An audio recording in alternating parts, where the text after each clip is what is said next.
नमस्कार मंडळी, मी आज तुम्हाला दाखवणार आहे पालकाची भजी कशी करायची। बेसन पीठ, त्याच्यात थोडंसं हे घालायचं सोडा, एकदम थोडा घालायचा, चवीनुसार मीठ,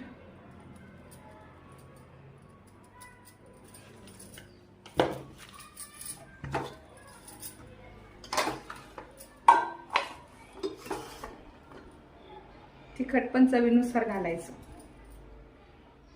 आणि थोडीशी हळद। आता गॅस सुरू करायचा,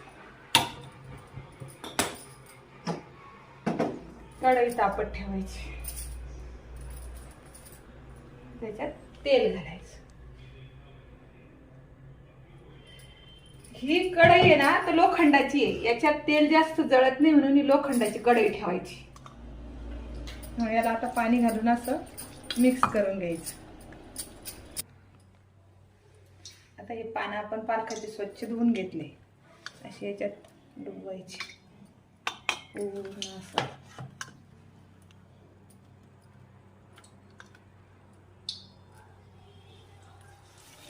याच्यात सोडायचं।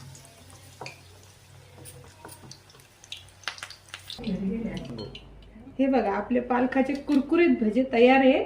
हे तुम्ही केचप बरोबर, दह्या बरोबर किंवा असे सुद्धा खाऊ शकतात। मस्त कुरकुरीत आणि छान आणि टेस्टी लागतात। करून बघा, खाऊन बघा। माझ्या चॅनलला लाईक आणि सबस्क्राईब करायला विसरू नका। धन्यवाद मंडळी।